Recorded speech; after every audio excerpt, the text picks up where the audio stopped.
Welcome to our channel. My name is Andrea. And my name is Miguel. And we're mental health nurse practitioner students that enjoy talking about different topics on mental health.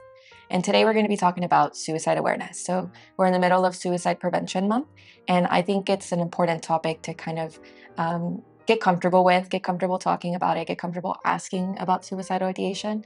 And so we wanted to just kind of share a quick video on how best to follow up with people, how best to check in with people, and how best to feel comfortable with such a sensitive topic. Yeah, I think it's difficult to have this kind of conversation because, most of the time you ask people just how is it going? Talking about someone's feelings is not something that we normally talk about. And to now have a conversation because maybe some red flags come up about how you're perceiving that someone is, trying to dig a little deeper can be very uncomfortable for most people to talk about. So I remember like a month ago, we had a situation where someone reached out to us, they're an employer, and they had an employee who was showing some suicidal ideation. So they didn't really know how to talk to them because they didn't know where the boundaries were of like, I'm their employer, I don't want to get into their private life, but I also need to provide safety for them. And a lot of it is just because there isn't education, whether when you were in school or just in general. If you're in the medical field, you get training for that. But if in real life, if you're not in the medical field, this isn't the kind of conversations that we're having. And unfortunately, every 11 minutes, someone in the US dies from suicide. So it's a very important topic. I'm happy that there's Suicide Awareness Month this month in September, and that little by little we can keep decreasing the amount of people that die from suicide. So what do you think are some tips that people can do to be, if they're in a situation where they need to have those kind of tough conversations? Yeah, I think it just starts off with like how you mentioned asking, and not just like, hey, how are you doing? But specifically, how are you feeling?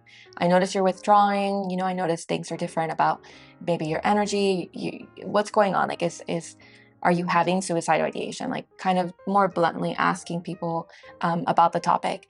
And it's also important that if they do mention, hey, yes, I've been thinking about ending my life or hurting myself, that you follow up and ask them, well, when do you expect to do it, or when do you plan to do it? Ask details about the plan. How are you going to do it? Including things about like, have you tried this before? Have you attempted suicide and not told me or not told others? Another important thing is just to validate what's going on with them.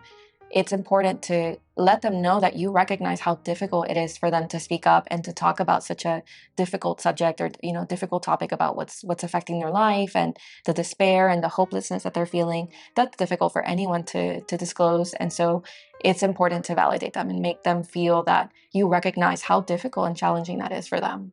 Yeah, I completely like that you mentioned that, because I think one is we're talking about the topic of suicidal awareness and ideation and asking these very uncomfortable questions.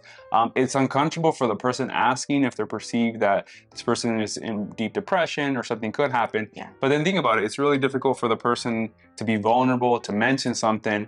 And then also if the person that they mention it to doesn't validate how they feel, then later down the road, they might just not tell someone and go through with the suicide, or just feel like embarrassed that like they were vulnerable, they mentioned something. So it's kind of both ways, the person that explains it, that asks those tough questions, and the person having suicidal ideation to be felt like they're heard and to be felt like they're validated their actual feelings. And then in addition to validating them, affirming what they mean to you. That's very important.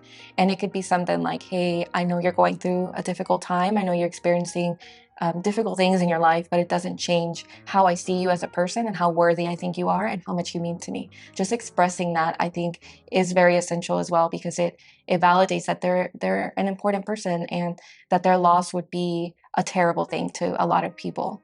And then at the end, of course, just supporting them, finding a way that they feel supported. And you can simply ask like, hey, how can I best support you during this difficult time? Can I call you? Can I help you talk to your insurance provider to find a mental health professional? Any way that you can support them and help them feel like they are not alone. I think that's the key. Yeah, and I think meeting the person where they're at, right? What's practical in their life? Like, how can you support them that is practical to what's feasible and works with them with what's going on. The other thing is, like, if you just know that someone's in immediate danger, then the best thing overall is to call 911, or if not, call 988, which is the new suicide and crisis hotline. But get the appropriate professional help so that way they can find ways to get help for what they have and not be in a situation where everything's okay, it looks like, and then later you hear some very devastating news about them actually committing suicide. So it's just, try to help as much, try to intervene, but if not, 911 or 988 is always a great way to help someone. So just as a reminder, remember to ask, to follow up, to validate, to affirm, and to support them as best as possible. Yeah, and remember, if it's just immediate danger, there's multiple signs, and 911 or 988 are really the best approach at that point.